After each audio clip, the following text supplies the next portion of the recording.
Night school. Night school. So we reviewed the Tao Te Ching today because we were too lazy to read another book this week. And the Tao Te Ching is short, and I've read it a few times before. But since starting to go to MIU, for those who are just like popping into this episode and don't know our background, I'm going to a school called MIU, Maharishi International University. So my source of understanding of yoga philosophy is Maharishi Mahesh Yogi, one of the many people who teaches about yoga philosophy in the West, founder of Transcendental meditation. So when I reference yoga or Vedic or Indian philosophy in this episode, I'm referencing it as a student of his school of thought. And since learning about yoga philosophy at MIU, I've made a connection in my head that what the Tao Te Ching calls the Tao might be what Maharishi's school of thought calls pure consciousness, which is what physicists call the unified field. So I've been wanting to revisit the Tao Te Ching with that idea in mind. Are they describing the unified field?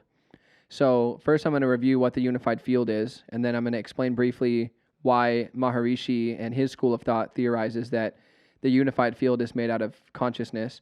And then I'm going to get into a bunch of quotes I selected from the Tao Te Ching that, to me, do allude to the unified field. So if you think about what your physical body is made of on a classical surface level, you could say that it's made out of tissues. You could say it's made out of organs. You could say it's made out of water. You could say it's made out of cells. But at a deeper level, what those cells are made of is molecules, and what they're made out of is atoms. I'm only naming the particle. There's forces, the particles. There's forces at play too. But and then those atoms are made out of quarks and leptons and electrons, and did I skip something? The atoms are made out of protons, neutrons, and electrons. And then the nucleus is made up of protons and neutrons, and then that breaks up farther. Unless electrons break apart farther too, I don't know. No, electrons don't. Okay. Electrons don't, because the most fundamental particles are quarks, leptons, and electrons. Okay. They make up protons and neutrons, and the other trons, neutrinos, I think. But the point is, once you get to the smallest particles, if you zoom into reality further than that, you find that those particles are ripples on fields. I don't know what else to call them, metaphysical substrates that are called quantum fields. And quantum fields are really strange because they can ripple in one way and manifest as particles. They can ripple in another way and manifest as forces. So the four fundamental particles that are most relevant to our structure are quarks, leptons, and electrons. And the four fundamental forces are gravity, the nuclear force, the radioactive force, and electromagnetism. I'm sorry, can you say the four particles again? I only heard three. I might have misheard though. Yeah, sorry, it's up quarks, down quarks, leptons, and electrons. Got it. I just said quarks, leptons, and electrons. Okay. I appreciate that. So, so smaller or more fundamental, you could say, than those particles and forces are quantum fields that manifest as those particles and those forces. I don't have it mapped out in my head exactly which kinds of quantum fields manifest as which particles and forces, but this description suffices for what we're doing here. Then, in the same way that quantum fields manifest as both forces and particles, there is theorized by many physicists to be one unified field that manifests as every kind of quantum field, which then manifests as particles and particles. That's a fucking hilarious word. Which then manifest as particles and forces, which then manifest as the complex elements that make up the even more complex structures that we call reality in the world that we experience here.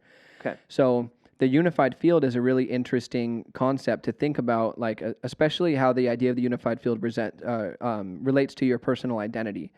Because if I asked you who you are, you could say I'm Raleigh, because that's true at one level of analysis, and it's true at the most immediately evident level of analysis that we share in this consensus reality. But you could also say I'm water and tissues and cells and organs. You could say that, and that's true. You could say that you're atoms. You could say that you're quantum fields. But the most truthful answer would be that you are the unified field, because that is the answer that's going to be that's the answer that's grounded in the most fundamental and eternal truth. You know, like if I say who are you, and you say I'm a worker, or I'm a podcaster, or I'm a spouse, or I'm a son, or I'm a brother, then I would say, no, you're Raleigh. And that statement, no, you're Raleigh, would make sense because you are all of those relative roles that you play in the world, but more fundamentally, you are Raleigh. So if I said, no, you're none of that, you're Raleigh, you would say, I see your point. I am that more fundamentally. But if you take that logic to its extreme, to say, I am the unified field is the most fundamental aspect of your being. It's the most fundamental aspect of everyone's being, assuming that the theories that it exists are accurate. Mm-hmm. So in MIU's school of thought, so I took a course at MIU called Foundations of Physics and Consciousness. It's taught by John Hagelin. John Hagelin is a Harvard physicist who worked at CERN.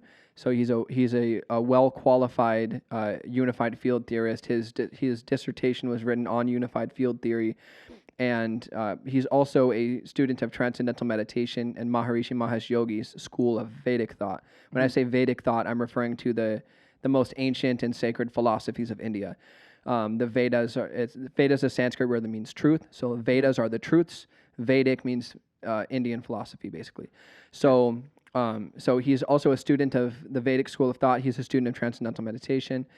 The purpose of Transcendental meditation is to access the most fundamental part of yourself, experience the unified field. Mm-hmm. And Maharishi and John Hagelin theorized that what they're experiencing at the depth of Transcendental meditation is the unified field being described and theorized about by physicists. So John Hagelin explicitly makes the argument that the unified field is pure consciousness. Now, in Vedic thought, before anything in the universe manifested, before there was any objective form, there was any shape, any color, any sound, before anything existed, there was an unmanifest field that they call pure being. So it was existence, but it wasn't anything in particular existing. It was just pure existence. It's been called pure consciousness, pure awareness, pure existence, pure potentiality, the unmanifest before it manifested. So just like a chaotic void where nothing can be named, nothing can be separated from anything else, nothing. Yeah, I agree with all of that except for the word chaotic, since that word has an opposite, because it divided itself into chaos and order. Okay. But it's definitely chaotic from its. No, I don't want to say that. I was just trying not to shit on your word. I mean, it's not really chaotic or order because nothing is manifested yet. I get what you're saying. Yeah. Yeah, but it is a very, it can be haunting from our perspective to think about because nothing exists there. And if you ask somebody what's going on in their life and they say absolutely nothing, they are living in chaos. But this is a different kind of absolutely nothing. Mm-hmm. This predates anything. So you could say, from one perspective, you could say the unified field is all that existed at the beginning of time or pre-time. But that is a description of the unified field as it relates to time from a classical surface level perspective. So you could say the unified field existed before time, and after time is over, like the unified field existed at the beginning and the end of this story, this timeline that we call life. But from a deeper perspective, from a quantum perspective, you could more accurately state that the unified field is eternal. Its existence is eternal. It doesn't live under the influence of a linear, finite timeline. Mm-hmm. Its existence itself. It manifests as things like order and chaos, time and space, mm-hmm. Dark and light. So John Hagelin, he's looked at that idea in Vedic thought that the Genesis line in the Vedas is before there was anything manifest, there was the unmanifest being. Or unmanifest pure being. That's their version of in the beginning, like from the Bible. They say in the beginning there was the unmanifest, which then became manifest. That's their Genesis 1:1 line. So there's not really like it doesn't say anything more specifically about how we go from the unmanifested void to Oh boy, does it. Oh, it does. Okay. And it is a shit show to interpret. Okay. Because there's actually a lot of different Genesis lines in the Vedas. I mean, it's a shit show for me to interpret as an outsider. Mm-hmm. But they, in Vedic thought, they're really meticulous about personifying every aspect of the process to make it understandable to people. And mm-hmm. so they'll say, like, like there's a holy trinity of divinity in Vedic thought, like there is in Judeo-Christian thought, that that pure field of potentiality divided itself into this character, and this character, and they each had these three different roles. But the roles are a little different than they are in the Judeo-Christian train of thought, and I don't have a good enough grasp on them to describe them. But to answer your question, certainly, there's a lot of detail. Gotcha. And there's a lot of interesting numerology, like this number turned into this number, turned into this number, turned into this number, and there's a lot of interesting work being done by physicists like John Hagelin to identify commonalities between that numerological progression in Vedic thought and the numerological progression of evolution from the unified field to the manifest in the thought of quantum physics. For example, in Vedic thought, there are three fundamental forces called gunas. And I can't remember all the names right now, but then in quantum physics, there are three categories of quantum fields that are next door, so to speak, to the unified field. Gravity superfields, and man, it's been a few months since I took that course.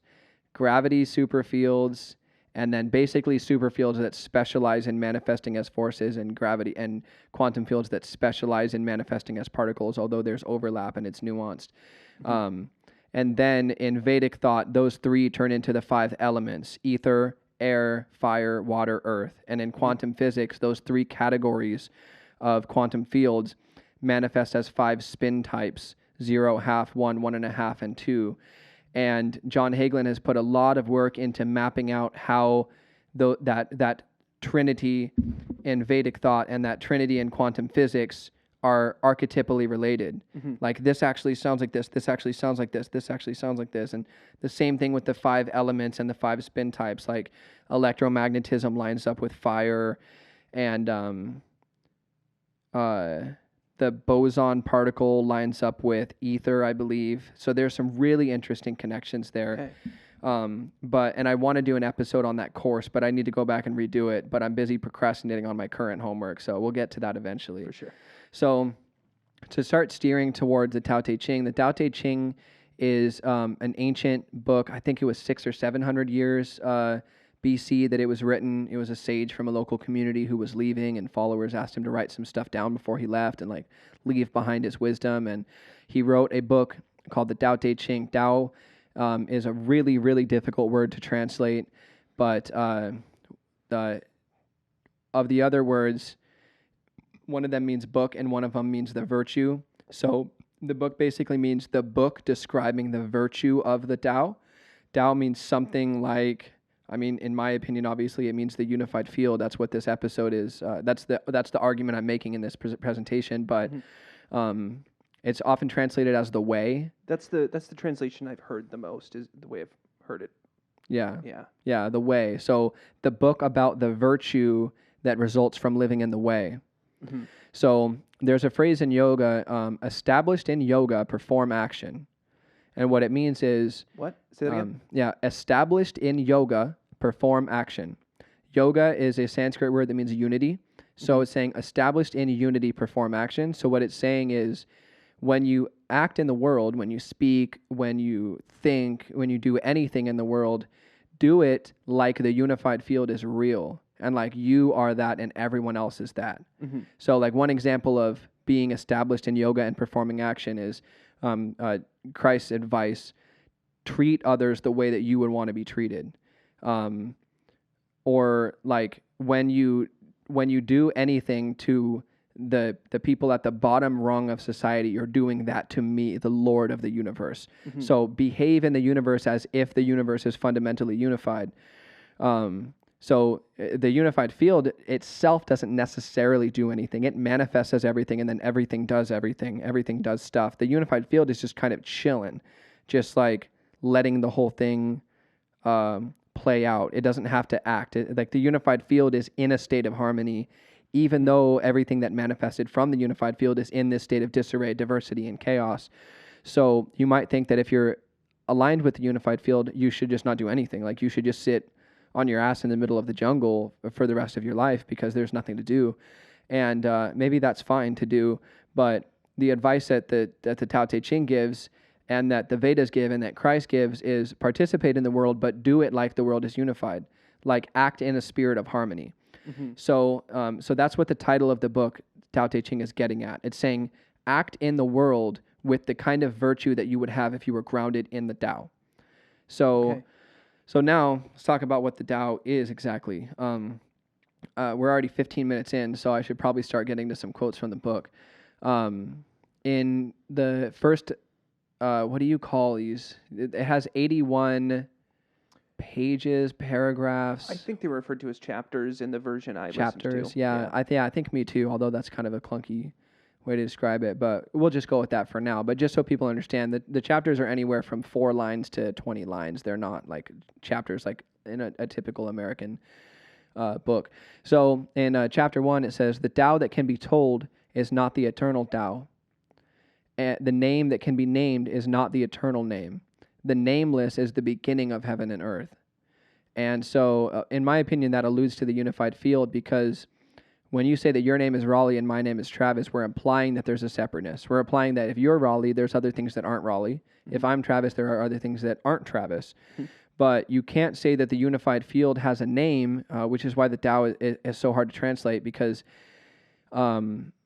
it's like even the book itself later, it says, I call it the Tao, for lack of a better word, I call it great. So it even acknowledges like the Tao is a relative term. We can't really name this thing. We just throw a name on it because we need to communicate about it, but we also need to understand that communication about it is relative. It's not absolute. Like you in this dimension, you're absolutely Raleigh, but you can't give an absolute name to this phenomenon that the Tao Te Ching is talking about. Mm-hmm. The Tao that can be told is not the eternal Tao. So to me, that implies that it's the unified field, because everything but the unified field can be categorized as being fundamentally separate from something else. Even the quantum fields are different than other quantum fields. The unified field is the only thing in existence that cannot rationally be given a name, because it can't be categorized, because it's the source of categories. Mm-hmm. It transcends category. In chapter 4, it says, "The Tao is an empty vessel, O unfathomable source of 10,000 things." So the phrase 10,000 things appears a lot in this book, and it's shorthand for describing the aspect of the universe that is diversified. In Vedic thought, they say unity becomes diversity. In the Tao Te Ching, they say the Tao becomes the 10,000 things. Or later it says the Tao becomes the one becomes 2, the 2 becomes 3, and from the 3 spring the 10,000 things. So it's explicitly explaining that this phenomenon is talking about the Tao, which this book is arguing that the Tao is the most important concept to understand, although calling it a concept is technically wrong. And it's saying this is the fundamental source that everything springs from. So the 10,000 things are diversity. The Tao is unity. Mm-hmm. Unfathomable source of 10,000 things. And then in chapter 7, it says, "The sage stays behind, thus he is ahead." So how can that make sense? How can being behind mean that you're ahead? And sage in this context refers to someone that has a good grasp on the Tao, or as good a grasp as a person could have? Yeah. Is that right? Yes, okay. Absolutely. That's 100% right. And it also gives examples of the Tao's role in the world. So what is the role, what is the vocation of somebody who is grounded in the Tao? Mm-hmm. How does that person, what's their job? Do they just go about doing life like everybody else? And it explains later that the role of the sage, let me just find this one real quick. I don't have that many written down. I'm using a mouse for the different computer.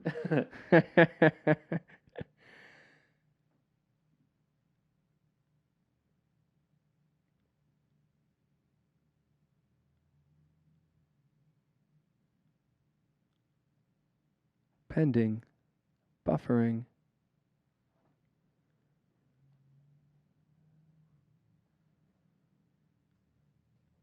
You got any questions?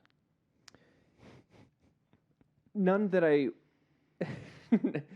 feel like won't derail us. Like, I'm wondering if you think that unified field and Tao and God all basically mean the same thing.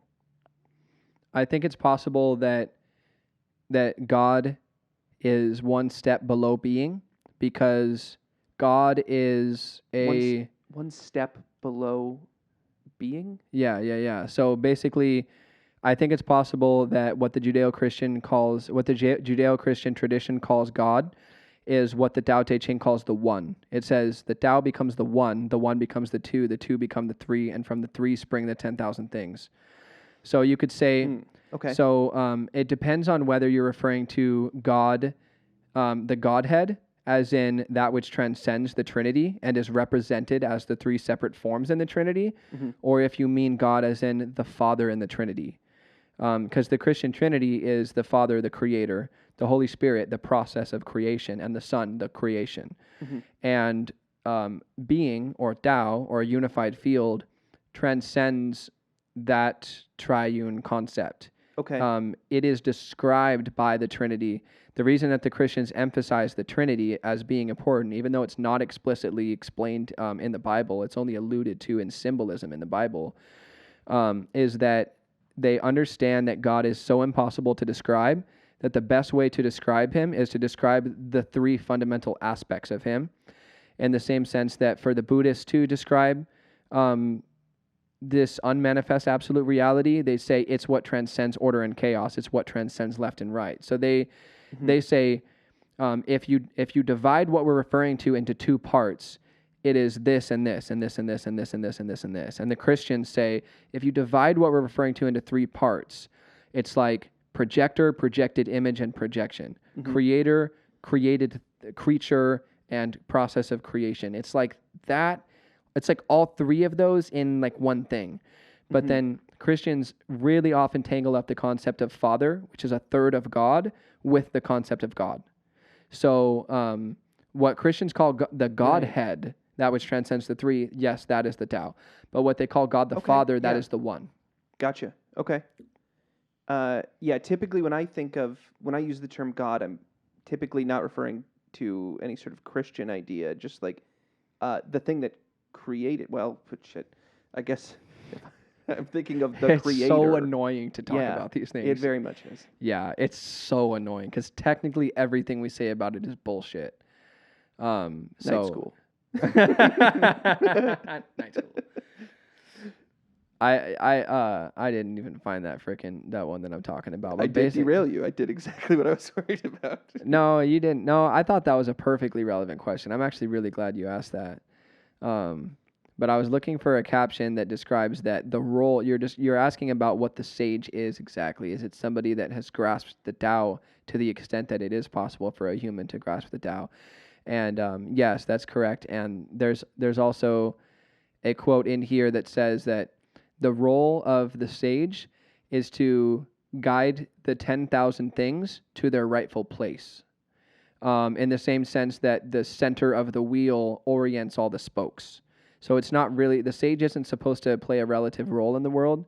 He's supposed to just be the unifying force that helps everything else find its place. Oh, okay. No, I like that. Yeah, so it's like, because I remember it saying something about how the sage shouldn't talk about it, shouldn't talk about the Tao, shouldn't let everyone know that there is a way, that like that doesn't help anything. I remember that from when I just like listened through the Tao Te Ching today. I remember that, but that is a really interesting idea, like that the role of the sage, if you understand that everything has a place, then you need to start doing the work to put it back into place, because it doesn't necessarily all fall into place all the time. Right. At least maybe it's like it doesn't fall into place if you are there aware of what's going on, then you become an integral part of making everything be in place. Yeah. Something like that. Yeah, absolutely. And then I think there's the reason that things stay in place is because there are so many sages acting in the world, because there's sages at so many different levels, like you can find sages in like families. Like you could go to a family reunion and be like, who's the sage here? Like who is it here that keeps everybody in their role through extremely graceful, patient, loving, unimposing guidance? Is there somebody like that here? And somebody be like, oh yeah, grandma is that dude. Like she doesn't lecture anybody, but whenever somebody is fucked up, she just adjusts them and just keeps things running and just does that quietly. Right. So there's relative sages. There's sages at different levels, and like For sure. the Christian theory is that Jesus was the sage of sages. Like he was the ultimate. He was the center of the ultimate wheel. And and in all sorts of different schools of thought, they have like maybe successions of gurus, you know, where they say, oh, this was the ultimate guru, like this was the guru of gurus, and everybody else is a guru. Like Maharishi he was the center of, he was trying to be the center of the wheel, the sage for the Western world. He got degrees in physics and English and studied in the Himalayas with the sages, and communicated something to the West. He was trying to be the sage to the West. He's like, oh, you guys need a center? I see your spokes are all over the damn place. Like, let me teach you about this. I took the time to learn your language. I'm going to come communicate this to you. So that's a sage at a certain level of being. As an identifying Christian or identifying Christian mystic or Gnostic or whatever you want to call it, I think of Jesus as the sage of sages.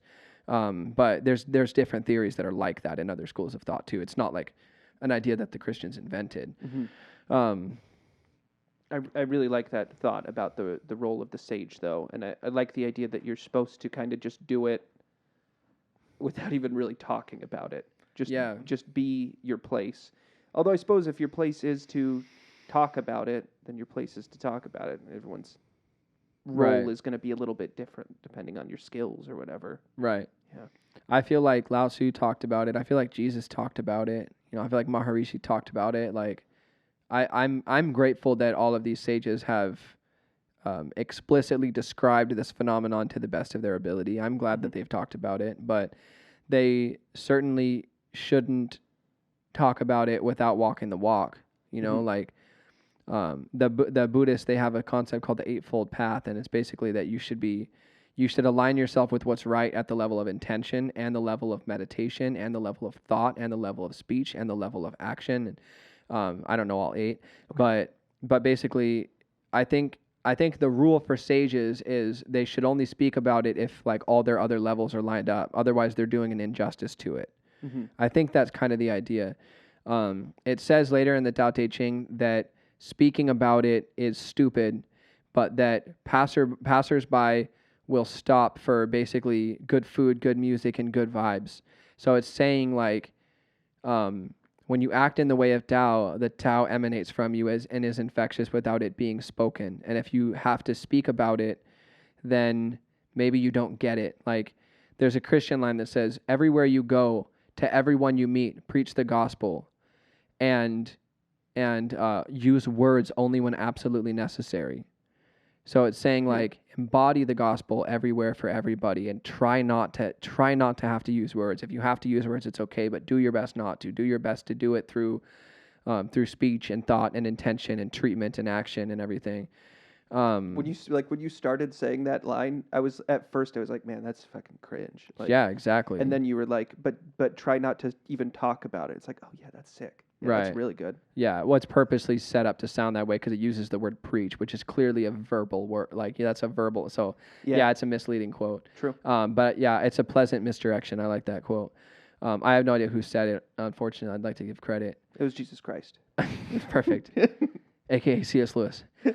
So there's I met a homeless dude named Anthony yesterday. He's hella cool. He hangs out around the Uptown, which is where we're at right now. And he came by the Emerald the other day, and like Luke, a show promoter and handyman who works at Emerald, gave him $5 to sweep the patio because he was like, hey, do you have a couple bucks? But like, can I do something for it? Like, I'd rather work for it. And like, gave him $5 and he swept. And me and Brooke were chatting with this kid, and he said that he identified as a Christian. I was like, why do you identify as a Christian? Like, what idea makes you a Christian? Because I'm an intellectual, so I think, oh, which idea got you, you know? And he's like, well, there's this Christian family that I hang out with. And like, that's all he said. And so then I kept digging, and I'm like, so is there something about the way that they spend time intentionally and lovingly that makes you say, this is right? Like, I'm a Christian? He's like, yeah, that's it. So it's like, he didn't even know why he called himself a Christian. He's just like, man, the way that these people spend quality time with one another, this is it. So like, whatever they call themselves, I'm that.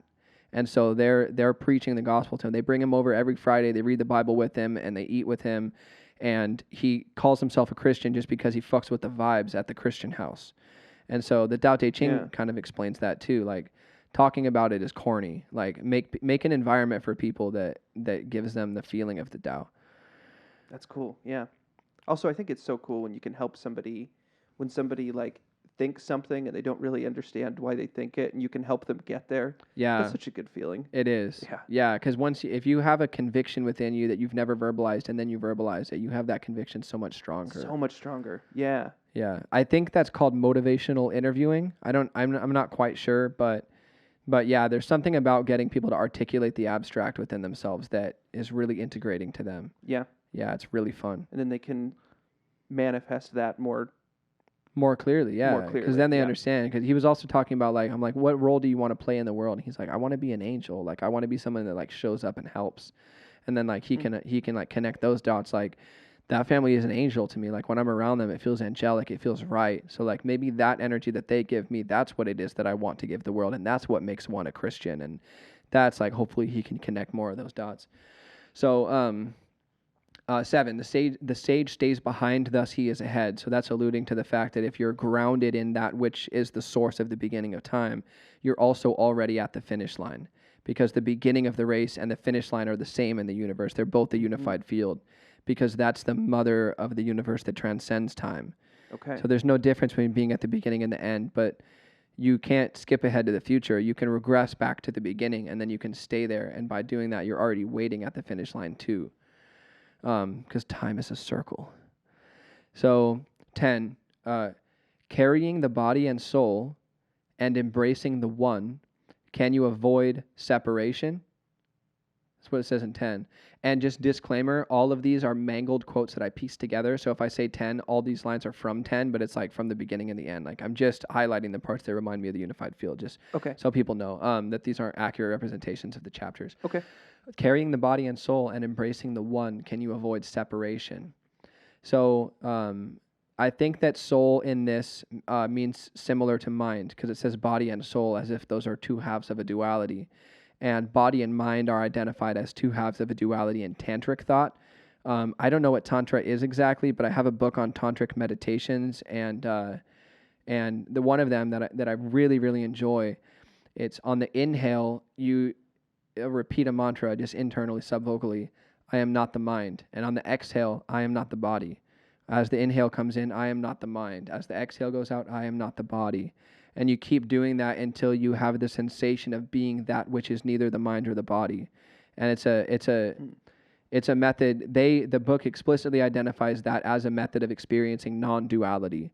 So if you're not your body and you're not your mind, then you have no semblance of your individual relative self. You are just that which is. It's a way of reaching just existence.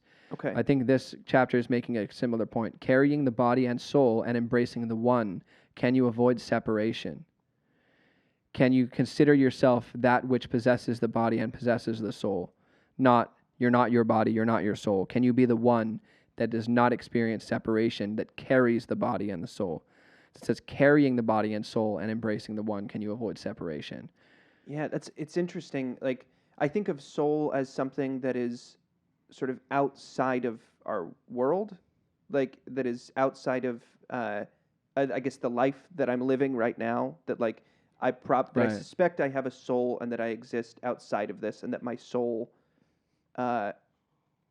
iterates in several different lifetimes, something like that. So that kind of makes me think about how, in a way, if you're like really experiencing the Tao, you might be you're going much farther back than your lifetimes, even. You're going much farther back than the soul that you are outside of the realm that we're in.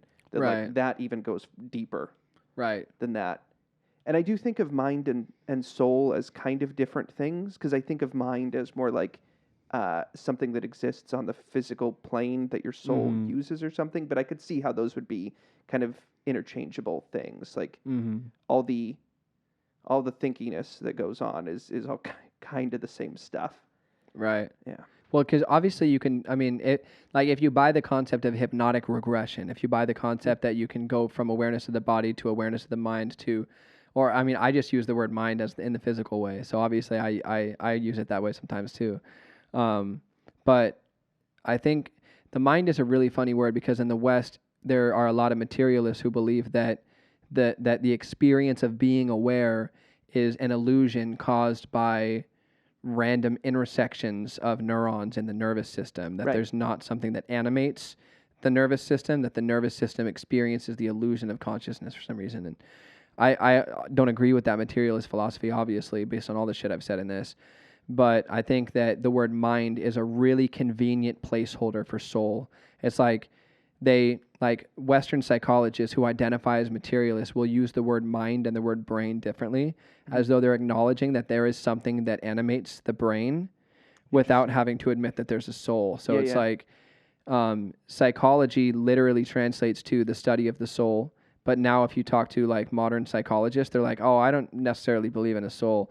Anyway, how do we change people's minds so that they can choose better? It's like, oh my God, can we just admit that there's something beyond this? Because it's like, why do they use mind instead of brain? Why do they use mind instead of nervous system? Because they know that they know that agency, free will, and choice is an aspect of the human experience, and they represent that with the word mind. It's like, yeah, that's what we mean by soul too, asshole. So in that sense, I think soul and mind are used interchangeably.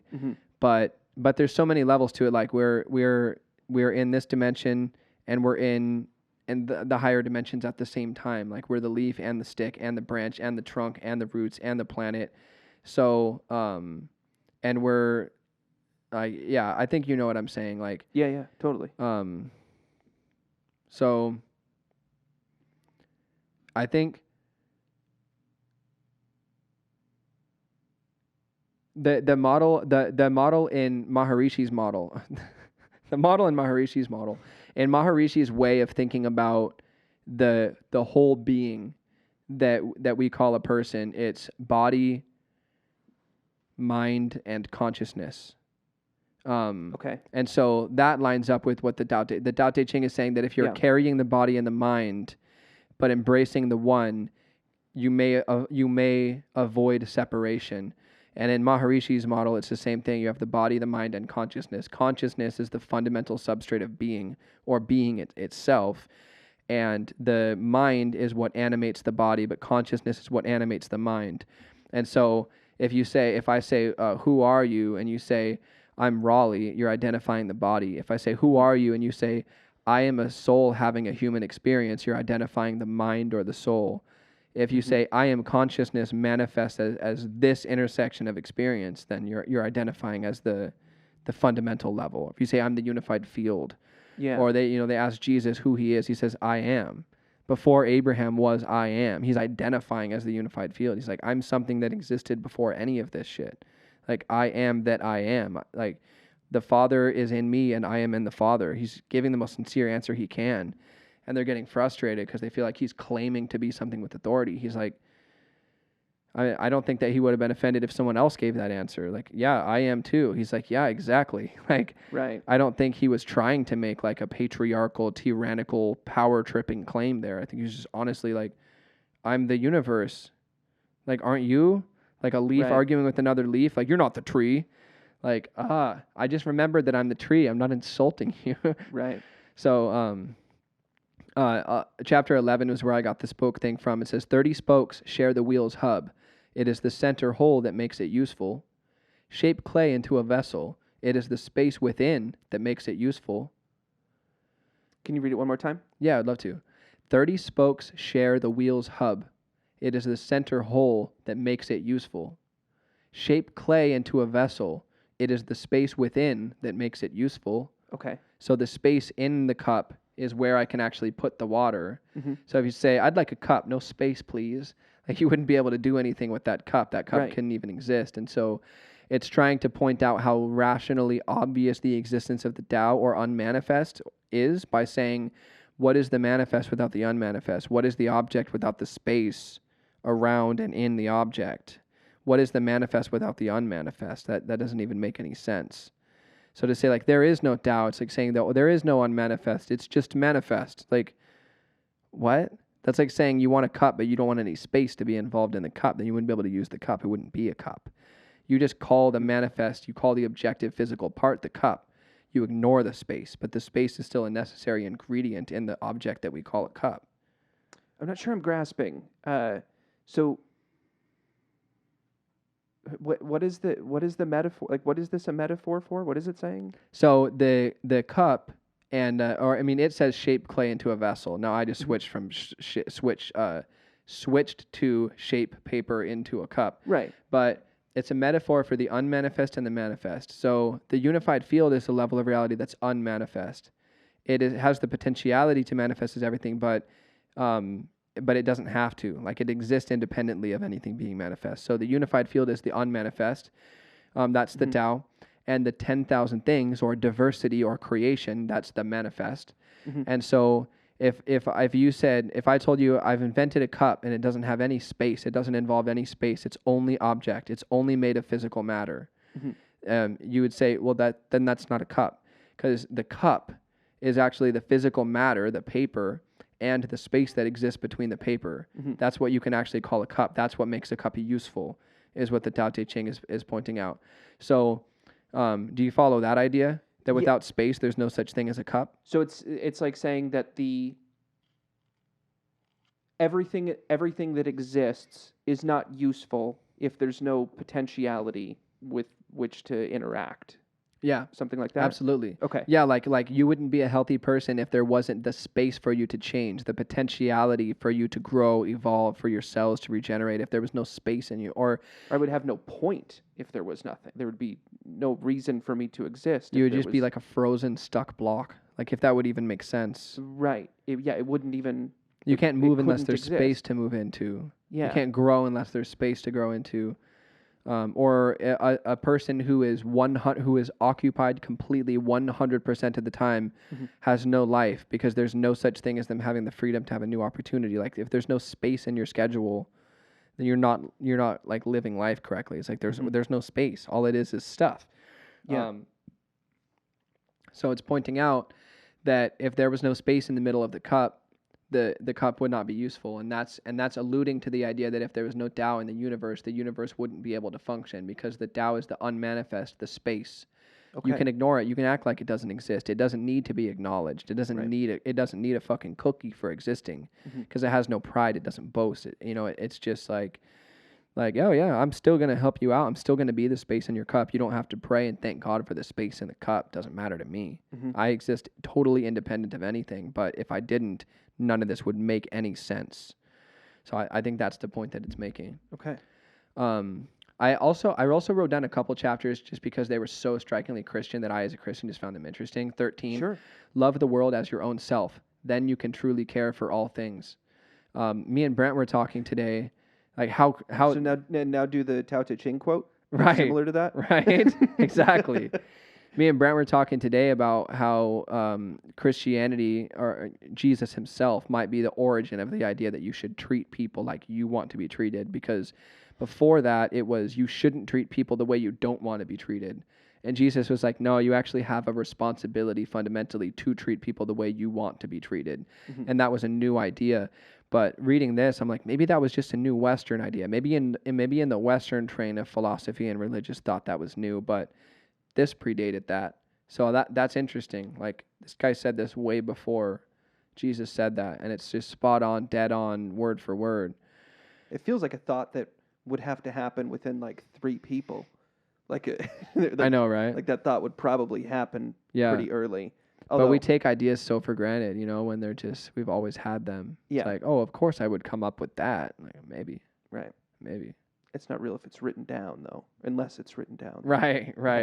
You write it down, put your name next to it. That's your idea. You discovered it. You're the discoverer. You found that. You found that idea. 14. Look, it cannot be seen. It is beyond form. The form of the formless. The image of the imageless. Stand before it, and there is no beginning. Follow it, and there is no end. Can you read it again, please? Of course, I'd love to. Look, it cannot be seen. It is beyond form, the form of the formless, the image of the imageless. Stand before it, and there is no beginning. follow it, and there is no end. Okay. And is there like a very similar, it sounds familiar, but is that in the Bible too? Well, one of the 10 commandments was not to make an image of God because they didn't want God to be reduced to an image.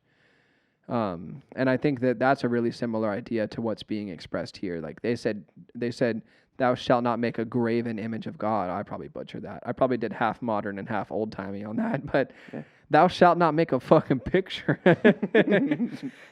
Don't make an image of God because they didn't want God to be reduced to and confused with any objective form. Because they understood that they were worshiping something that transcended image and form, so they didn't want it to be reduced. And I think this is saying something similar.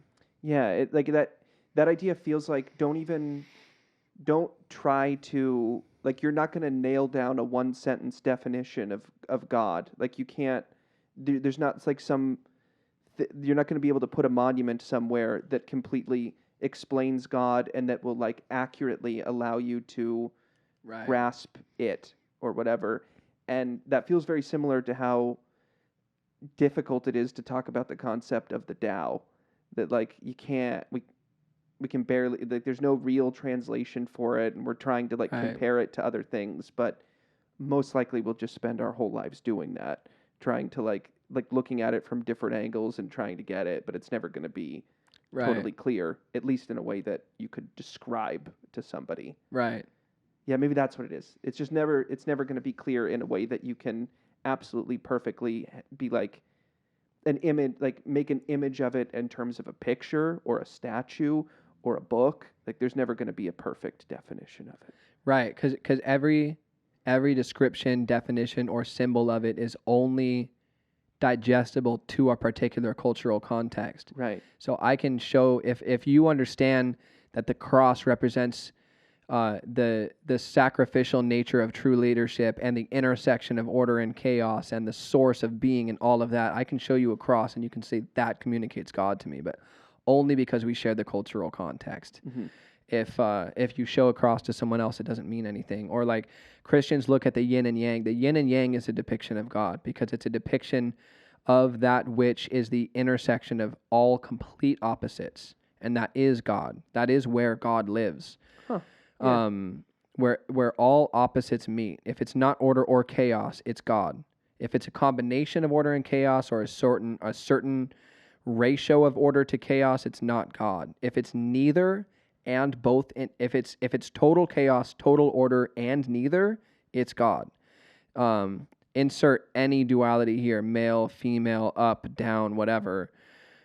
Beginning, end. I'm the alpha and the omega, but also neither because there is neither. Like that's where God is. So that yin yang is a depiction of God. But Christians look at it and they go like, Buddhists worship good and evil. And it's like, well, yeah, because like that symbol in your cultural context doesn't communicate what it's trying to communicate. It only communicates that in that cultural context. So every single culture reinvents symbols of God because it's like cultures change, sages reinvent new symbols. And the sages watch. Oh, that's changed too much. They've forgotten the concept of God. Because the culture has evolved to the point that the symbol is no longer relevant. We need to give them an updated symbol. Mm-hmm. The sages create new symbols. And so, like now, I think that now that we live in a global world where almost nobody really gives a shit about this religion's better than that one, or is science versus religion right? People are slowly just getting over that whole thing. I think that's where we're going. I don't think that's where we are. I think a lot of people do still feel like, I think over 50% still kind of feel that way about something. Yeah, you're absolutely right. But my job is just to live in the future in that sense. Like my job is to try to live 20 years ahead and be like, oh, this is what's going on, because by the time I can communicate to the world what I'm trying to communicate, maybe it'll be closer to there. You know what I mean? And I'm on like this specific task. How can we create symbols and language around God that resonates with a world that has transcended religion and science, or transcended the separation of different religions? What are those symbols? What is that language? Mm-hmm. Let's do that language. Like let's create a system where it's understood that Atma, God, and Tao refer to the same thing. which is also non-duality. Like, let's create a new language that is a synthesis of all these languages, because by the time we get there, we'll be like, what the fuck are all these symbols? And it's like, okay, now we have a new symbol that's a meta symbol that ties in all those symbols. So now we understand those symbols in their context and we can move on. Because if you let culture change, but you don't update the symbols for what God is, and it just gets all fucked up. So, anyway, I do think it's possible to talk about God, non-duality, the Tao, all that, like all the different ways of describing that. I think it's like the Tao has no name. No, the Tao only has relative names, so they always need to be updated. I think that's more accurate than saying the Tao has no name. Right. You know? Yeah, it's almost like on a societal, cultural level, we have to like, because maybe you have a moment where you think that you understand God or Tao, but then it's like it's a shifting thing, and your perspective is constantly changing. So the angle from which you are viewing God or viewing the Tao is constantly changing. And that on a bigger scale, we have to do that culturally as well. That, Yeah, like, yeah.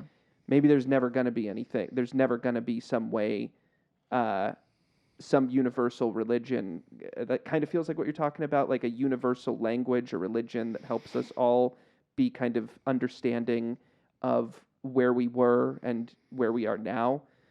But like maybe that just never happens, and maybe it just is a constantly shifting thing, and we're constantly making up new symbols, and Right. symbols become ancient and then forgotten, and then we do them again because we forgot that we ever even did that symbol. Yeah. Yeah. I agree. This is from chapter 16. Empty yourself of everything. Let the mind become still. The 10,000 things rise and fall while the self, capital S, watches their return. So this is one description of what I refer to as transcendental meditation. Because TM is about transcending the level at which you're a body, transcending the level at which you're a mind. This is also the point of the tantric meditation that I pointed out, about I'm not the mind, I'm not the body. Get to the core of you, and you'll get to a core that is also the core of everyone. And that part of you is detached from the movements of everything else going on. It's just watches it all happen. Like you experience the perspective of the unified field. Like every time someone is stressed, you can help them by bringing them to a greater perspective. Like me and Brooke just watched a groupinар on BetterHelp about living life with a balanced perspective, and she's like, you have to have a perspective that's the right size. Totally. Yeah, it shouldn't be too tight or too loose. It should be the right size. I used to do leadership training with WSU, and we had a phrase, get on the balcony. When you're in conflict, get on the balcony. Like, don't be in the conflict. Float above the conflict and look down at it. There's all these different ways of describing, like, what perspective you should have. But in Tantric or Vedic or Taoist spirituality, the right perspective is the absolute infinite perspective. It's the perspective of the unified field, the Tao, pure consciousness. If you can visit that perspective a couple times a day, then you can generally carry it with you and never get tangled up in the world. Yeah. That's a thought I've had a lot, and something I've said it to people before, like how you can really zoom in and out of any situation to make it properly important. If you feel like what I'm doing is a stupid waste of time, well, it's like zoom in though. It's kind of the biggest thing. Like this soccer game you're playing right now is, if you zoom in to where that's where the limitations of it are, like it's the world. Of course it's important. It's what you're doing right now. Right. But yeah, you could zoom out far enough and say like, well, ultimately it doesn't matter. We're all going to go home at the end of the day.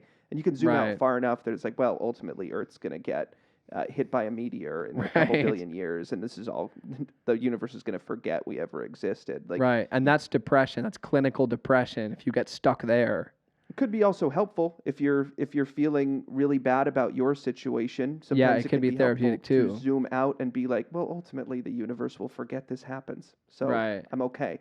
Like you can use that to make what you're doing more important if you need it to be more important, or to make what you're doing seem insignificant if you need a dose of that. If that's what you need, or stupid if you're depressed and you just kind of want to shit on yourself. You can zoom out real far. Right. So I think the ideal balance is that your inner world is pure consciousness and your outer world is your environment. So in the outer world, you're totally mindful of the exact intersection of space and time that you're at. And in the inner world, you're grounded in the infinite. So you close your eyes, you see nothing but God. You open your eyes, you see nothing but what's right in front of you. And that's represented in Egyptian mythology as, I always forget these names, Horus and Osiris. Yeah. One of them is the participant in the world and one is the overseer of the world. Yeah, the Eye of Horus, and then Osiris, I think, is his dad. I don't know. I think His dad? What? Osiris is Horus's dad. Yeah. What the fuck? Okay, isn't the eye like the part that sees the whole world? And then the other part is like the part that participates in the world? But the guy who participates in the world can't be the dad of the guy who watches the world, can it? I don't know well enough. Yeah, me neither. No. But I've heard Peterson, can't miss an episode, bitch. JBT. I've heard Peterson explain that, he didn't explain it this way. He was saying that the Egyptian symbol for the watcher and the Egyptian symbol for the participator in the world are supposed to be, they're supposed to both be present in the properly oriented person. And so the way that I translate that is the watcher is pure consciousness. Let me say it this way.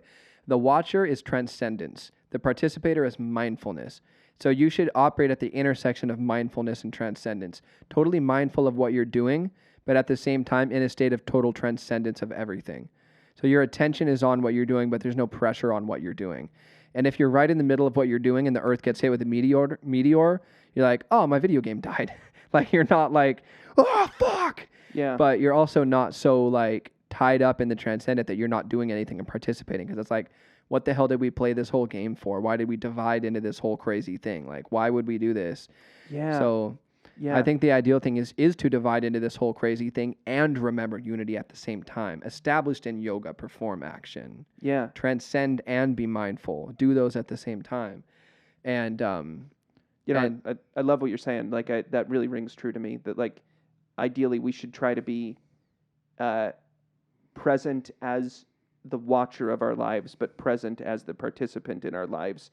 And I suppose that kind of that zooming in and zooming out applies to that as, like, just giving slightly more attention one way or the other, but trying to be aware of both of those things at least at all times. Yeah. Yeah. Or at least, I mean, I forget it all the time. Like Sure. like this morning, I woke up late and I literally, the thought crossed my mind this morning. I fucking hate my life. That thought crossed my mind like 10 hours ago. I fucking hate my life. And it was because I woke up late and there's something I wanted to do at the Emerald because I've been doing a bathroom renovation at the Emerald and there's a step that I wanted to complete today and I woke up too late to do it. And I'm just like, oh, fuck, man. My life sucks. I'm so stressed, like too much work, too much school. I overload myself. Like me and Brooke have been arguing. I haven't been spending enough time with friends because all I do is work and go to home, like do school. Like fucking life sucks. And then like I showed up here to work because I do building maintenance here at the theater as well that we're in recording this. And I showed up here and I meditated and I got out of meditation. And I'm like, life is manageable, man. Like I'm getting the hang of things, but it's cool. But there's still this constant up and down, you know? Yeah. So yeah, I'm not walking the walk, not anywhere near. I'm going to smoke a cigarette right after this. 25. Man follows the earth. Earth follows heaven. Heaven follows the Tao.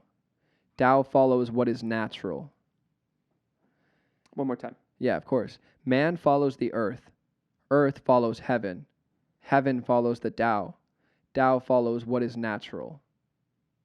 And so, like, one thing that this means to me is that I'll explain it in Maharishi's terms. The unified field is where natural law is established, and natural law trickles from the unified field down to our relative levels of being. And so we have, I mean, if you looked at the American legal system and counted all of the rules, maybe there's tens of thousands or hundreds of thousands or something. And then you could zoom all the way out to like the origin of rules in the Western world, which is the 10 Commandments. And you could look at the 10 Commandments and then look at those 10,000 rules. you go, I kind of see how these are like the birthplace of the 10. Like this is like 10,000 ways to say don't kill, steal, cheat, lie, or misrepresent or whatever, you know? So it's like there's natural law, and then the natural laws diversify into all the individual rules and codes of conduct. And so I think that that's kind of the process of the evolution of natural law, or you could call it the tree of natural law. I think this verse is alluding to that. Man follows earth, earth follows heaven, heaven follows Tao, Tao follows what is natural. So it's saying that like, and it's also saying that we should be living natural lives. Like there's a piece of advice actually. Yeah, let me pull up let me see if I can find this other phrase in here, because there's a piece that's like just advice about how to live your life in the way. And what it says about living like in a home, it says, in dwelling, be close to the land. In meditation, go deep in the heart. In dealing with others, be gentle and kind. In speech, be true. In ruling, be just. In daily life, be competent. In action, be aware of the time and the season. But just to emphasize that first one, in dwelling, be close to the land. So it's saying, don't live in a psychotic suburb where it's illegal to open a garden. It's so bad. It's so rough, dude. The way that we live is so gross. And it's Yeah. saying, in dwelling, be close to the land. So it's saying, as a human, stay close to the natural law of the earth. Like you should be in communion with the planet that you live on. You shouldn't be disconnected from the nature around you. And then so you're connected to nature, and nature is connected to some transcendental level of nature, and that's connected to natural law as such, natural law itself, the source of natural law. So if you respect the hierarchy of being, you will obey the planet and trust that the planet obeys the cosmos and the cosmos obey God. That's another way of saying what it's trying to say, I think. Yeah, it also just reminds me of, we were talking about, I think it was the last episode we did, the Cesar Millan episode, and Cesar Millan mentioned that like he feels that he's able to get closer to nature, or like closer to God, by looking at how dogs live their lives and how other animals live their lives, and how we can get closer to nature through looking at nature and emulating it to an extent. Right. Yeah. Because we're so disconnected from nature that the best we can do is not even follow the earth, but follow the dogs because they follow the earth because that follows. Like we're like another rung away from the earth now. Right. It's like a because we're such a trail. postmodern nightmare. It's like a breadcrumb trail back to sanity, but the dogs are insane too, but they're closer. They're closer to right. They're as insane as we can make them, Yeah. but we can't make them as insane as us. We're stretching farther and farther away from sanity, and we're pulling the dogs with us. Right, exactly. Yeah. Oh, that's so funny. The sage, this is a really Christian one I wrote down. I wrote down this one because it reminded me of Christ, not the unified field, although those are the same thing. 27. The sage takes care of all men and abandons no one. The sage takes care of all things and abandons nothing. So that just reminds me of Christ's attitude that the whole world is his responsibility, is his problem. Like, bear your cross, take responsibility for the world. Be not of the world, but for the world. Like, hey, all of this is your project because ultimately you're all the same thing. So, you know, what are you going to do? Not serve yourself? You know, you're all consciousness. Yeah. 28. This is just another example of how the book alludes to the Tao being the intersection of opposites. Know the strength of man, yet keep a woman's care. And then later in that same chapter, it says, I'll just read them together.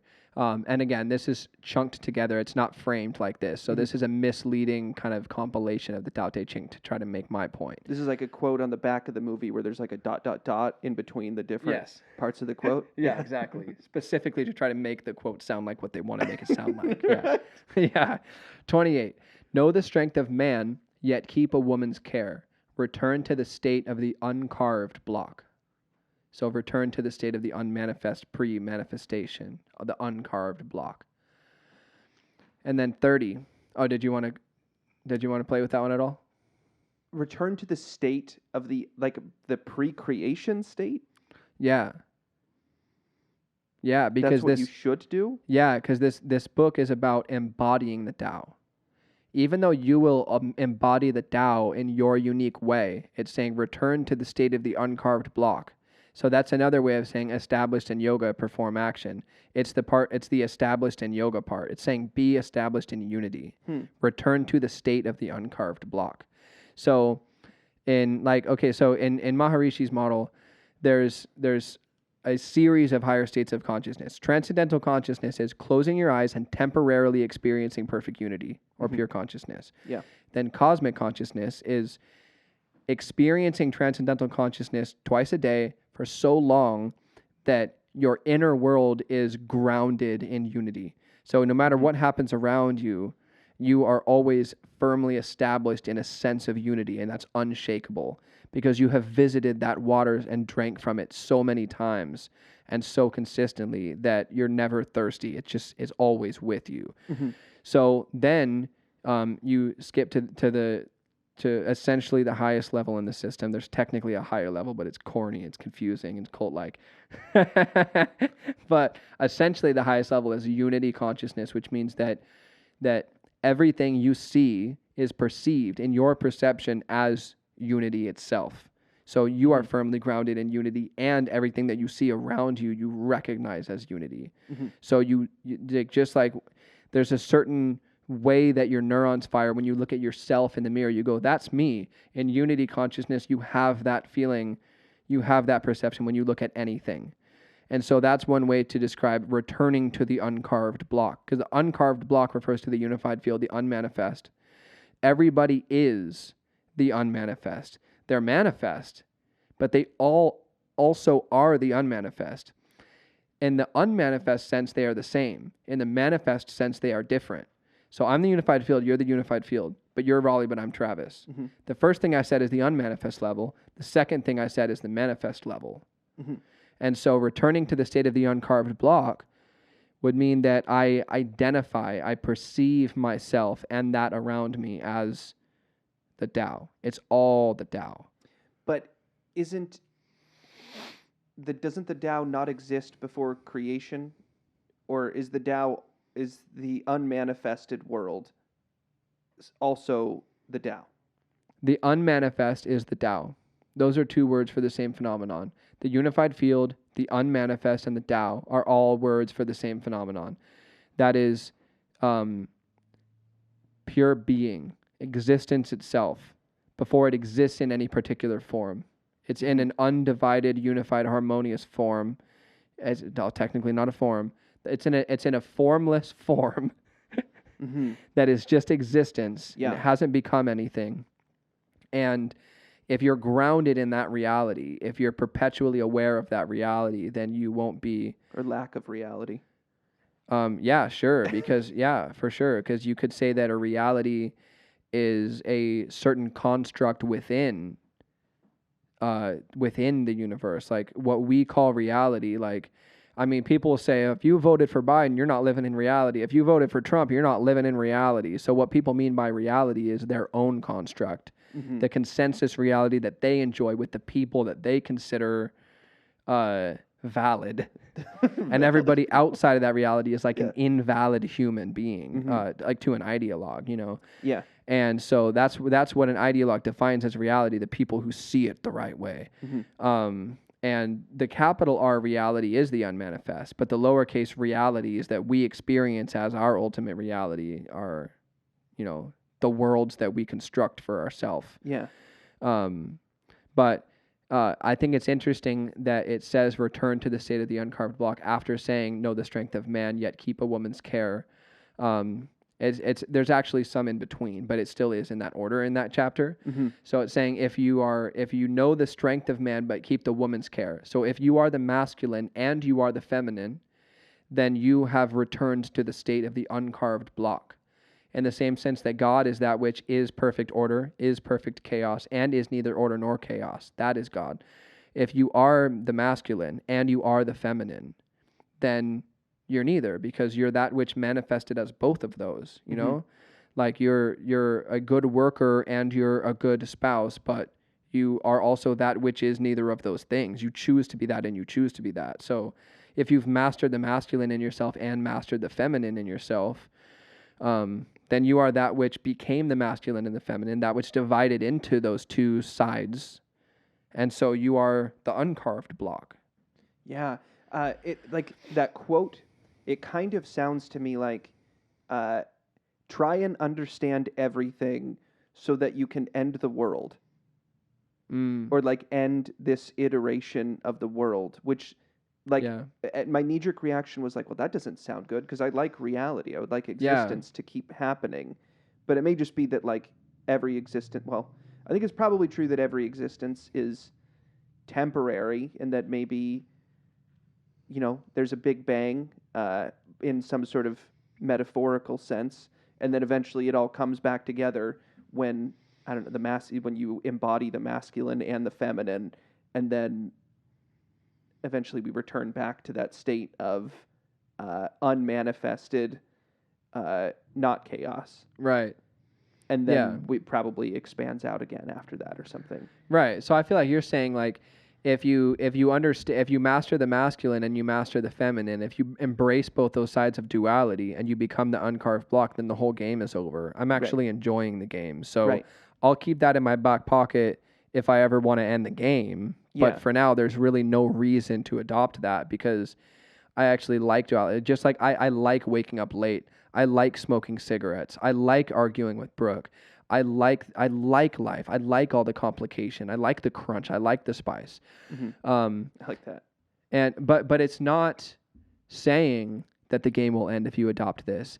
If you had a son and your son was in a soccer game, you mentioned a soccer game a minute ago, right? Mm-hmm. Your son's in the soccer game and the soccer game is going downhill and he feels like he's absolute garbage because he has zoomed in to the point where the soccer game is all there is because he's fucking zoned into that game. Mm-hmm. And you're like, man, I wish he understood that it was just a game because it would be more fun.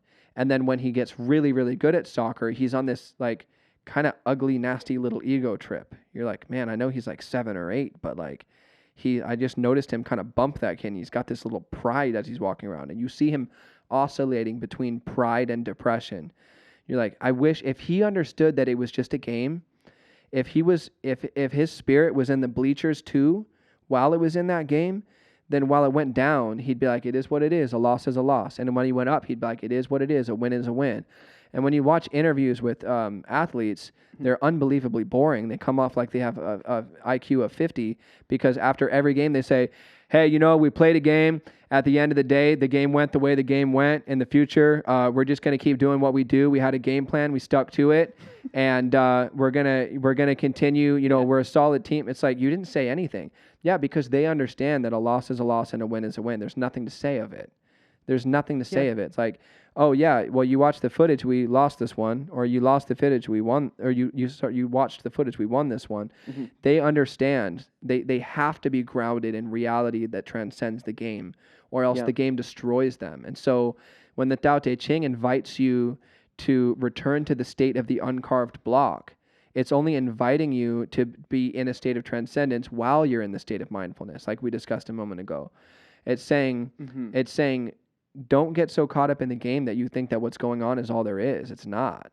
Like, if you're the manifest and the unmanifest, then as you go about life, like, you're fighting with somebody that you love, but you also remember, like, this is all going to pass. Like, if this fight ends nasty, everything's going to pass and go okay. If it ends well, everything's going to pass and go okay.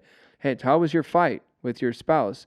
You know, we had a good fight. You know, I heard some things. She heard some things. At the end of the day, we're going to keep working on communication and we're going to move forward. You know, we've got some solid qualities in our relationship and some things to work on. Like, that's the grounded perspective, is that athlete answer. And so it's not inviting you to end the game. It's inviting you to enjoy the game more by being grounded in that which transcends the game while you participate in it. That's cool. Yeah. 30. Achieve results, but never be proud. Achieve results because this is the natural way. This reminded me of Deepak Chopra's thing. We just covered his book, 7 Spiritual Laws of Success, and he explained how, like, if you do what you're naturally programmed to do, you'll thrive and it will be easy.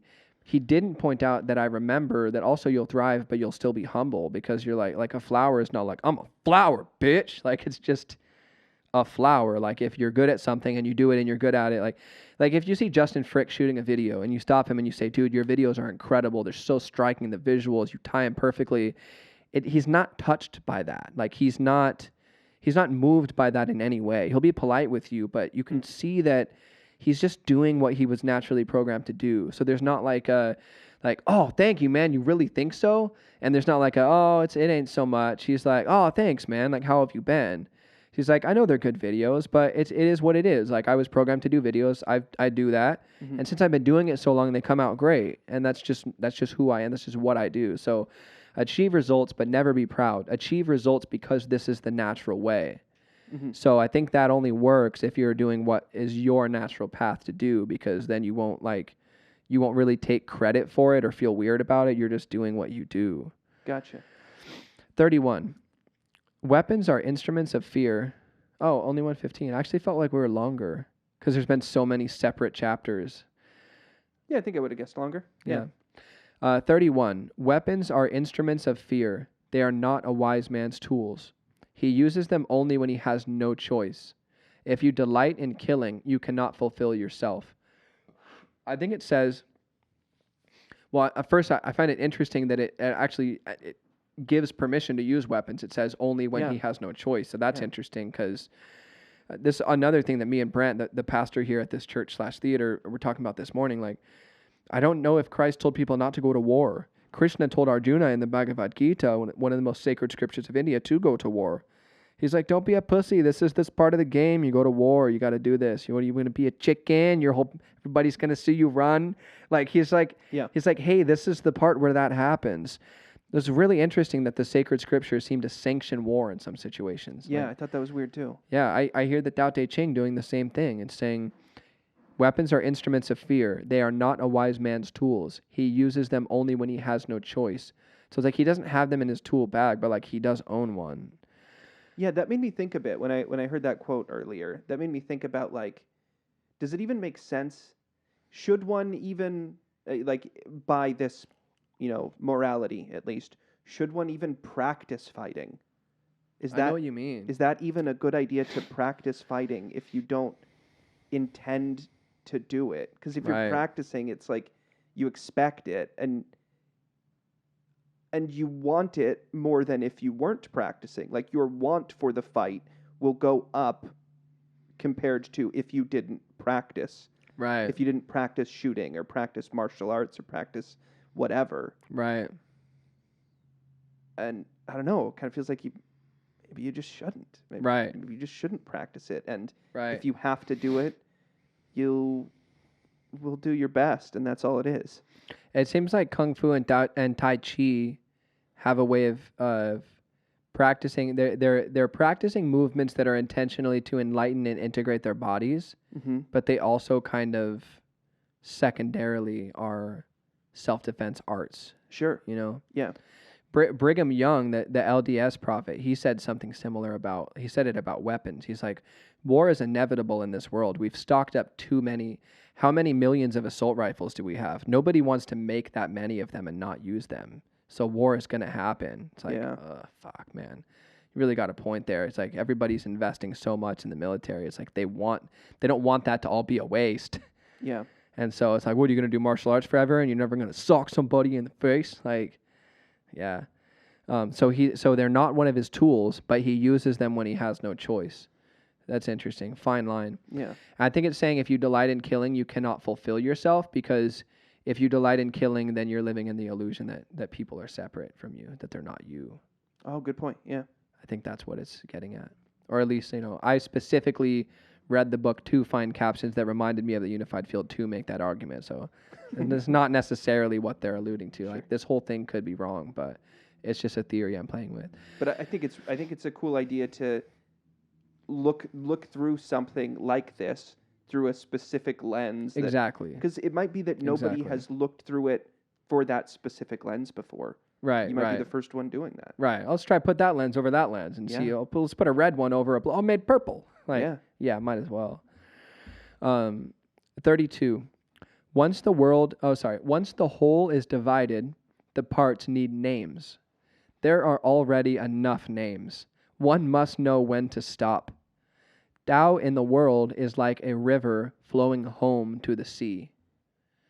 So it sounds like he's saying like the Tao needs to be reintroduced to the people when the people have gotten so caught up in the game that it's out of control and they're miserable. But by saying Tao, because it says once the whole is divided, the parts need names. Mhm. There are already enough names. You got to know when to stop. Tao in the world is like a river flowing home to the sea.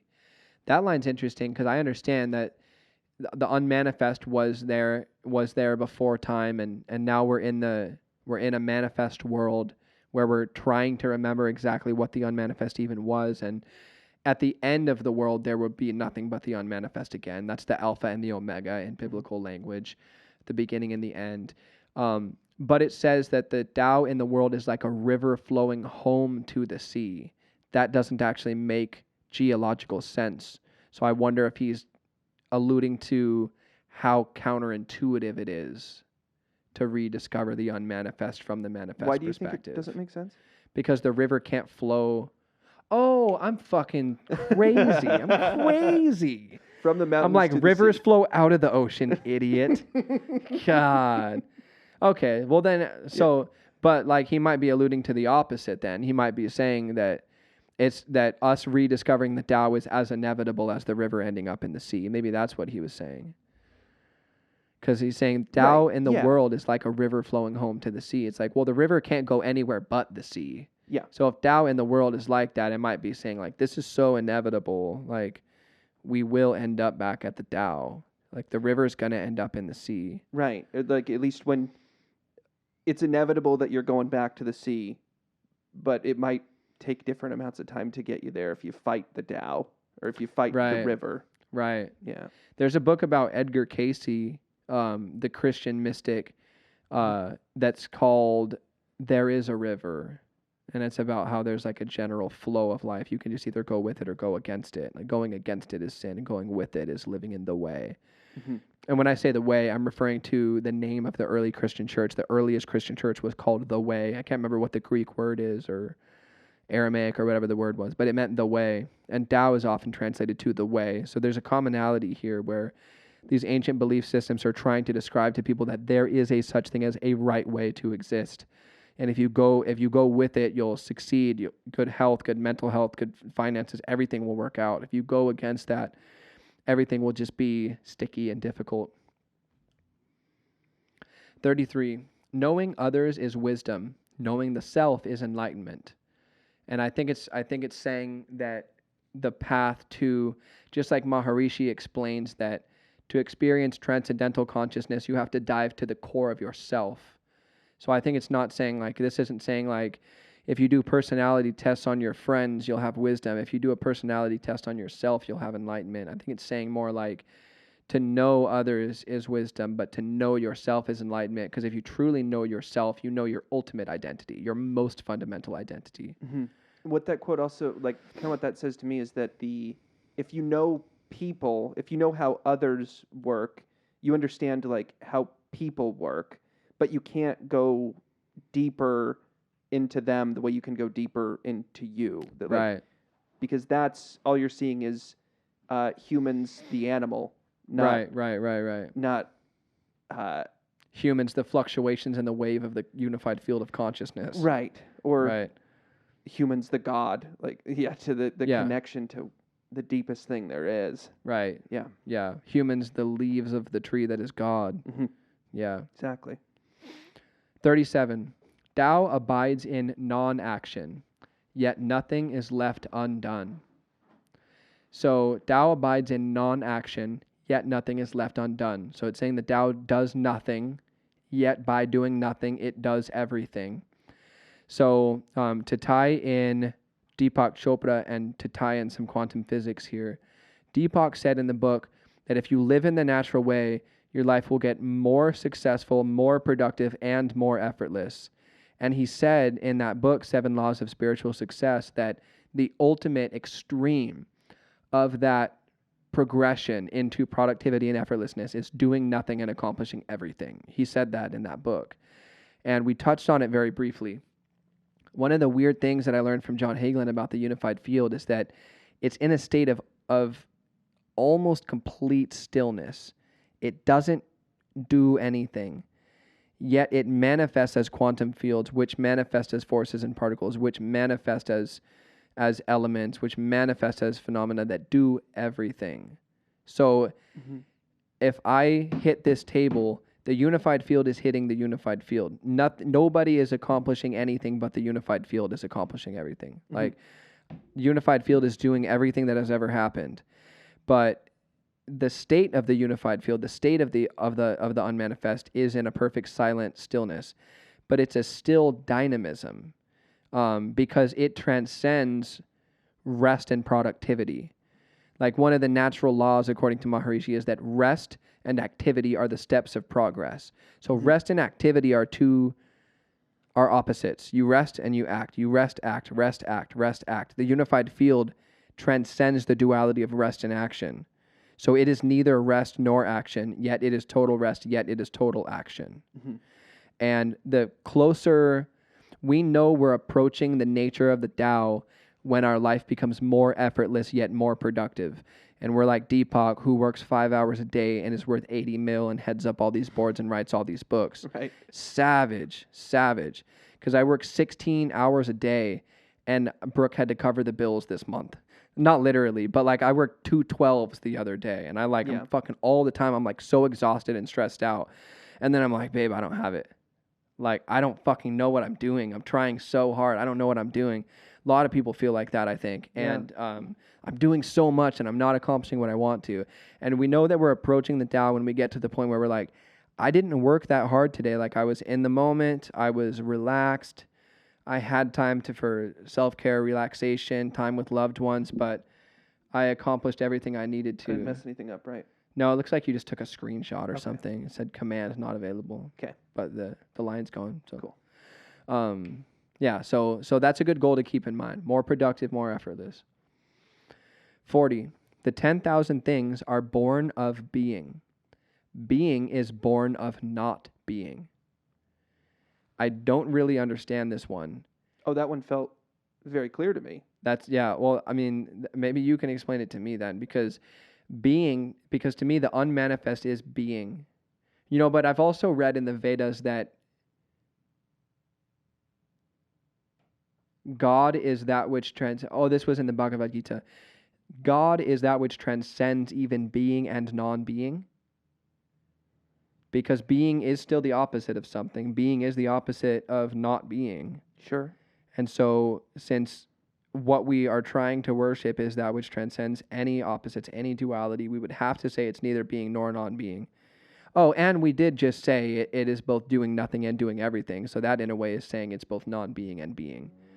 But I was confused by them saying that being is that of Lao Tzu, the author of this book, saying being is born of non-being. Because I'm like, well, then isn't non-being also born of being? Would you say? I just took being and non-being in that context to be the unmanifested world and the manifested world as we've been discussing them. So it's just saying that there's an unmanifested world, the manifested world comes out of that, and then all the things in the manifested world happen there. Yeah. That's all I took it as. That's interesting because like throughout this presentation, I've been describing the unmanifest and being as the same thing. But I think I'm getting something tangled up there. I think the proper way, because this book is about the proper way to exist in the world.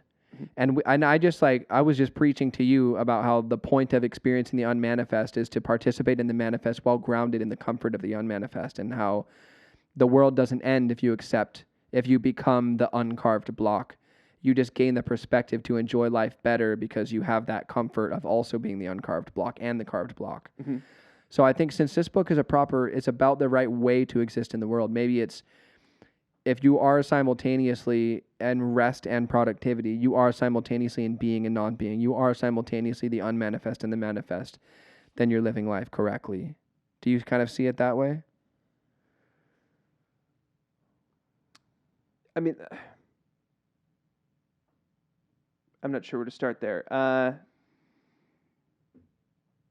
I felt like the quote about trying to return to the block, I felt like that was saying, like, this is how you end the game, by transcending all the stuff within this. That's how you end the game.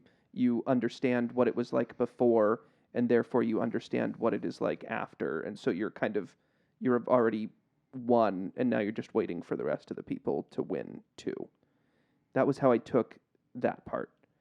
And I suppose I'm kind of thinking of being and non-being as the same thing as manifest and unmanifested world. That, like, there is a world, there's a world that exists, and it can either be or not be, and manifest or not manifest. Well, fuck, I said a world that exists. So it's so confusing. But yeah, the terms are really tricky. yeah. I generally title the unmanifest being, because it exists, but it doesn't exist as anything. Then are we not beings? We are beings, Mm-hmm. but beings are beings. Fuck you. When being decides to be a being, you have a being. So beings. We are beings.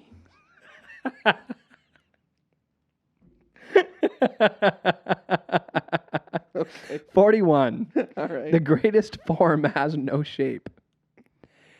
42. The Tao begot one, one begot two, two begot three, and the three begot the 10,000 things.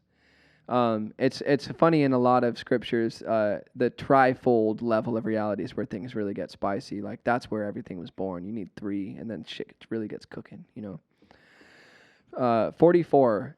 Gain or loss, which is more painful? That's interesting, because gaining anything is almost like losing your harmony. Like, desiring anything is losing the state of desirelessness that is real peace. So it's like, what's harder, gaining or losing? Because every time you get something, you get farther from the peace of desirelessness. So is it harder to lose what you want, or is it harder to get what you want? Because wanting is a trap. Yeah, Pretty interesting. or it could be that it's like getting something is having things is a burden in a way, because you now fear the ability to lose them. Right. It could be like that. Yeah. Absolutely. Because the pain of having to lose it exists at the moment that you gain it. Right. It's already manifested itself. Because you will lose it. Yeah. You can't. You're gonna you can't lose keep it. anything. You're gonna die or something. Yeah. Some way you're gonna lose it. Yep. 47. Without going outside, you may know the whole world. 56. Be at one with the dust of the earth.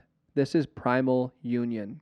I think their dust of the earth is just a metaphor for, like, being, Like, for existence. or just dead stuff that's not living, like just dirt and earth. Yeah. Anything earth, I guess. Yeah.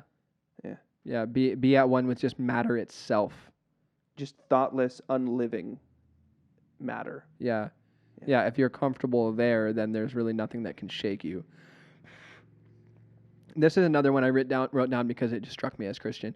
62. Why does everyone like the Tao so much at first? Is it because you find what you seek and are forgiven when you sin? That's pretty interesting. Say that again. Why does everyone like the Tao so much at first?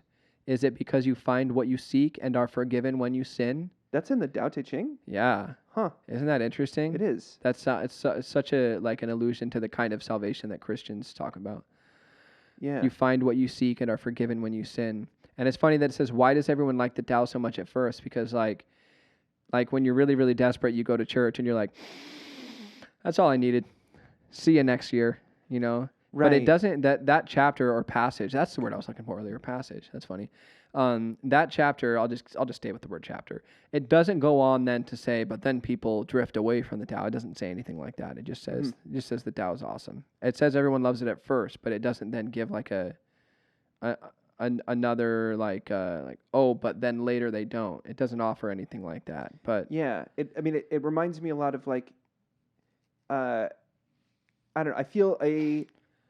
I feel a negativity towards some Christians in the way that I feel like a lot of people that identify as Christian just kind of want to just get a clean slate in their head and just look away from all the bad things they've done and not really change on a deep level. So it's like a very satisfying thing to say at first, like, I found God and now my sins are clear. Yeah. But they still don't want to look that guy in the eye that they did that thing to. Right. And it's like, I just wonder if it's alluding to people like that sort of take the idea of the Tao way back when this was written, that take that idea and go like, oh, I feel all better. But then like a month later, they've kind of backslid into, because they didn't have real dedication about that. They just wanted a reprieve from the guilt that they feel.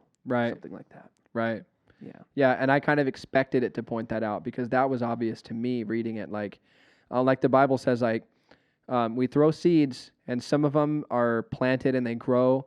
Some of them are picked up by birds. Some of them this and this. And then Jesus goes on to explain the parable and say, like, some people who experience what I'm describing, they take it and they keep it. Some people just kind of wash their hands with it and throw it away. Like, I'm using different language, but he's describing the same thing. Like, some people encounter the Tao and they keep it and they have peace forever. There's another chapter in there that says that some people, like the great student, finds the Tao and goes about diligently practicing it, but the average student thinks about it from time to time. I'm like, that's me. And obviously that same idea is popular in Christian thought. Partially because churches want attendees, so they get on stage and they're like, most people leave, but you should stay. Like, well, yeah, you want me to stay. I just needed a drink. Yeah. I'm good. Right. But that is partially what the gospel is. It's like one of the things they said here at Eastlake is like it was one of the very, very rare moments where they were explaining that they might need donations. Like they almost never talk about money, but they're like, it was a 30-second thing that they're like, if you want to donate, one reason to donate is like so that we can have our kids program open, so that we can implant these Christian ideas in their heads so that when they need them, they won't stray as far before grabbing them. Like we're going to give them a lifeboat so that they don't have to drown. They can be like, oh, I remember there's a boat back there. Like I remember those ideas that bring me peace. I remember those truths that make me feel whole. And so they won't have to wander as far as someone who didn't have those seeds planted. And so like that's a reason to invest in kids ministry. But and that is saying something similar, like, hey, if your kids get lost, do you want them to know where to go get a drink? What if they go get a drink and then they go back out in the world? That's fine. We just wanted to make sure they have a drink. Harm prevention, you know? Mm-hmm. So 64. The sage brings men back to what they have lost. He helps the 10,000 things find their own nature, but refrains from action. That's the quote I was looking for earlier. Read it one more time. Yeah. The sage brings men back to what they have lost. He helps the 10,000 things find their own nature, but refrains from action. Although you can refrain from action while acting, you know, according to this non-dual perspective on what productivity is exactly. And so that line is a little confusing, I guess you could say, but that's the line I was looking for. And I think it was Carl Rogers it was either Carl Rogers or Viktor Frankl. I love both of them and I get them mixed up. That was asked at a conference. Man, I don't remember exactly how this happened. For some reason, a student was able to write their own answer, their guess as to how he would answer this question down on a card. Mm-hmm. And then the presenter, it was either Frankel or Rogers, was asked, what is your life's purpose? And they said, what did the student write down? And they wrote down their own answer. And the student read theirs first, and it was, your purpose is to help people find their purpose. And he teared up, and he's like, that's word for word what I wrote. My purpose is to help others find purpose. Every word, that's word for word. It's a really sweet moment. And that's kind of what it's talking about. Like that person was playing the role of the sage. He had a meta role. His role was to give roles. I also wanted to say that quote, that last one reminded me of the concept of Wu Wei, like effortless action, like action without really... Without exertion. Yeah, something like that. Like action that just feels very natural and like the way to do things. Right. Yeah. Right. Like if you ever tried chanting, like let's say you decide to chant the word love, the proper way to chant is first you get your breathing so calm that you're not putting any effort into breathing. You're simply watching your breath happen. Mm-hmm. And then when you get to that point, when the inhale comes, you simply shape your throat in the sound, in the shape of that word, and you allow the natural breath to happen. So it's love. You're not actually pushing breath out. Okay. As the breath naturally falls out, you allow the breath as it naturally falls out to just be shaped like that word or that sound. Or, like that. if you do the om, I mean. Om. It's very quiet. It's very soft. It doesn't last very long. Mm-hmm. It's not a big, powerful om, because then you have to push the air. You just let the word fall out of you. It should be effortless. Just kind of an example of that. 74. If men are not afraid to die, it is of no avail to threaten them with death. That's just badass. That's some cool. Badass kung fu movie shit. Yeah. And I remember this crazy story about, I think it was during the Vietnam War. There was a soldier walked into a monastery and he threatened this monk. And the monk stood up to him. Do you remember what that story was from? No, it rings a bell, but it's the hardest IP man shit. He says, the soldier says, "Do you have any idea who I am? I will cut you down with my sword without a second thought, or without flinching." And the monk says, "Do you know who I am? I will you." I always mess up quotes. The monk says, "Do you know who I am? I am a man who can be cut down by your sword without flinching." That's what the line was. And the guy didn't kill him because he was shook. That's really badass. That's hard as fuck. I get really goosebumps even after butchering it, bro. That's the hardest shit I've ever heard. It's also like Obi-Wan. When Darth Vader kills Obi-Wan, he's like, "If you strike me down, I'll become more powerful than you can possibly imagine." Right. That's super hard. 78. He who takes the humiliations of the people upon himself is fit to rule them. This is some Christian ass shit. He who takes upon himself the country's disasters deserves to be king of the universe. So whoever takes responsibility, that's who's in charge. Who's in charge? The guy who took initiative and responsibility for the whole thing. With great responsibility should come great power. Yeah. Yeah. Brilliant. Yeah, I'm going to skip the last one and make that the closer. Night school.